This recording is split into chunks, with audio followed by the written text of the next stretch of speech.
Hi, my name is Rebeca Pereira. I'll be reciting Abecedarian, requiring further examination of Anglican Seraphim subjugation of the Wild Indian Reservation by Natalie Diaz.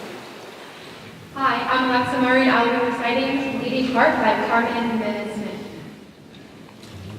Hi, my name is Angelina Schorr, and I'm going to be reciting The Battle Days by Kenneth Ruxell.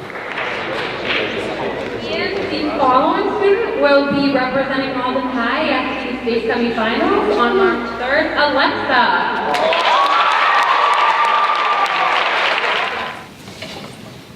My heart is bleeding. It bleeds upwards and fills my mouth up with salt. It bleeds because of city in ruins, the chair still warm from my sister's body, because it will all be irreproducible. My heart bleeds because of baby bear not finding mama bear, and it bleeds the tips of my fingers like I painted my nails crimson. Sometimes my heart bleeds so much I am erasing. It bleeds until I'm a quivering, ragged clot. Bleeds at the ending with the heroin in her sunken panther eyes. At the ending with plaintive flute over smoke-choked killing fields. I am bleeding a river of blood right now. And it's wearing a culvert made of blood. My heart rises up in me, becomes the cork of me, and I choke on it. I am bleeding for you and for me, and for the tiny babies and the IDT don't know. It bleeds because I'm made that way, all filled up with blood. My sloppy heart a sponge with blood to squeeze onto any circumstance. Because it is mine, it will always be. My heart bled today. It bled onto the streets and steps of City Hall. It bled in the pizza parlor with the useless jukebox. I've got so much blood to give inside and outside of any milieu. Even for a bad zoning decision, I'll bleed so much, you'll be bleeding. All of us bleeding in and out like it's breathing or kissing. And because it is righteous and terrible and red. Thank you. Hi, I'm Alexa Murray, and I'll be reciting Friendship After Love by Ella Wheeler Wilcox. After the fierce midsummer all ablaze has burned itself to ashes and expires in the intensity of its own fires, there come the mellow, mild St. Martin days, crowned with the calm of peace, but sad with haze. So after love has led us till he tires of his own throes and torments and desires, comes large-eyed friendship with a restful gaze. He beckons us to follow, and across cool, verdant fields we wander free from care. Is it a touch of cold lies in the air? Why are we haunted with a sense of loss? We do not wish the pain back or the heat, and yet these days are incomplete. Thank you. I'm feeling really shocked right now. I wasn't expecting to even get this far, and then I won, which is pretty cool. I honestly forgot, I can't even talk about it. I honestly thought I was going to forget my poem because I learned it less than 2 days ago, and I really just thought I was going to forget it, and I didn't, which is nice. I get really bad stage anxiety when it comes to talking, public speaking and everything like that, and I feel like Poetry Out Loud has really helped me overcome that in a way. I was never even freshman, sophomore year, I felt flat on my face Poetry Out Loud. Didn't do it well at all. Then last year I made it to the finals, and then this year I won. So I've definitely come a long way with this competition. I think it's a great program. Angels don't come to the reservation. Bats maybe, or owls, foxy, monkeys, coyotes too.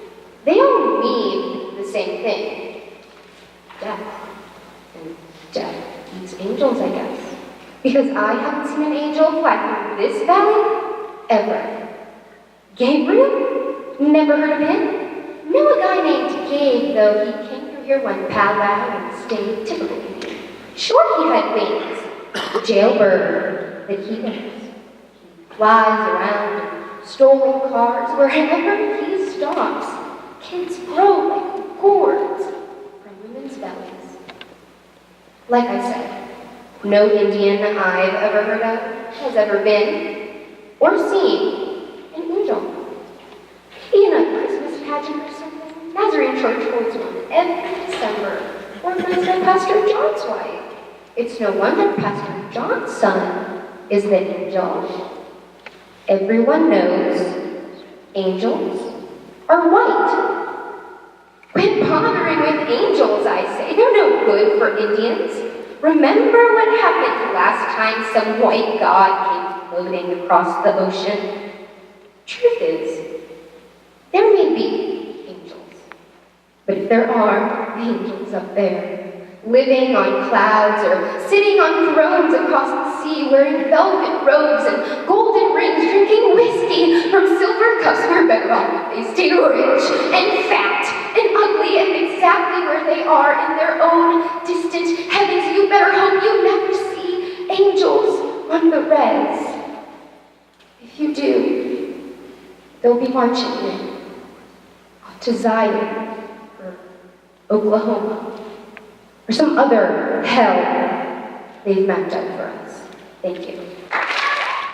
Hello again. My name is Rebeca Pereira. I'll say tap on the tombstone of a child, the last of 7 that died before, by African. This little, silent, gloomy monument contains all that was sweet and innocent. Softest prattler that e'er found his tongue, his voice was music, and his words a song, which now each listening angel smiling hears.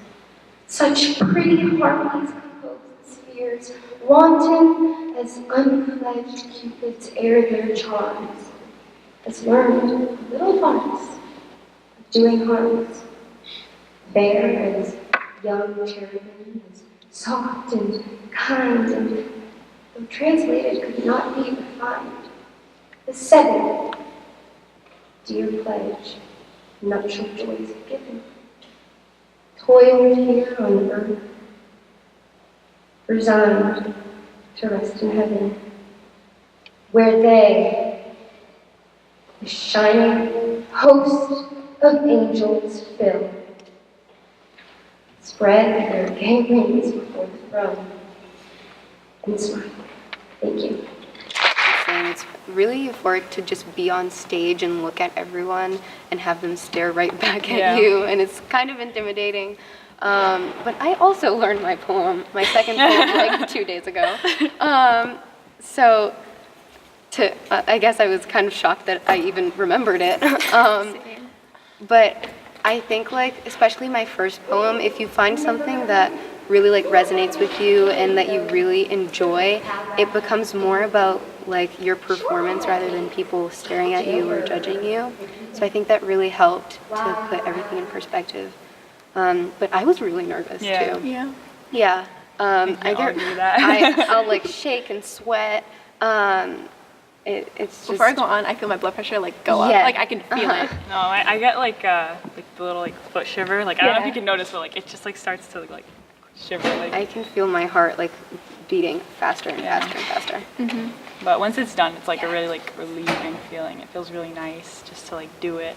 You get to listen to other people and not because the second time that we did it, like I'm just like sitting there, stare at the exit sign over and over and over the first like 3 lines of my poem because like that's what I would mess up, and I remembered it. Then I could listen to everyone else, which is nice. Yeah. The summer of 1918, I read The Jungle and the research magazine. That fall, my father died, and my aunt came to Chicago to live. The first thing I did was to take a streetcar to the stockyards. In the winter afternoon, gritty and fatigued, I walked through the filthy snow, through the squalid streets, looking shyly into the people's faces, those who were home in the daytime.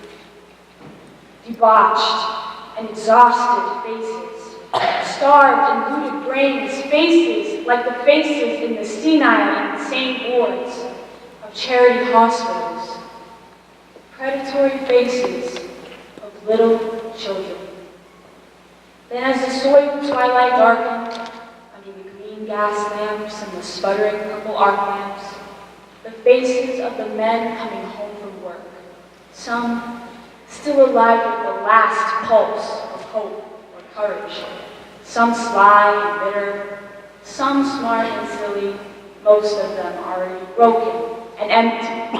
No life, only blinding tiredness, worse than any tired animal. The sour smells of 1,000 suppers of fried potatoes and fried cabbage bled into the street. I was giddy and sick, and out of my misery I felt rising a terrible anger, and out of the anger, an absolute vow. Today the evil is clean and prosperous, but it is everywhere. You don't have to take a streetcar to find it. And it is the same evil, and the misery, and the anger, and the vow are the same. Thank you. Hello, my name is Angelina Schorr, and I will also be reciting April Midnight by Author Simmons.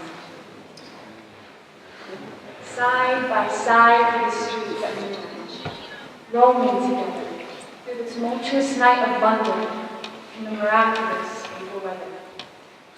Roaming together under the gaslight, days work over, how the spring calls to us here in the city, calls to the heart, from the heart of a lover. Cool till the wind blows fresh in our faces, cleansing, entrancing, after the heat and the fumes and the footlights, you dance, and I watch your dancing. Good it is to be here together. Good to be roaming, even in London, even at midnight. Lover-like, in a lover's roaming. You, the dancer, and I, the dreamer. Children together, wandering lost in the night of London, in the miraculous April weather.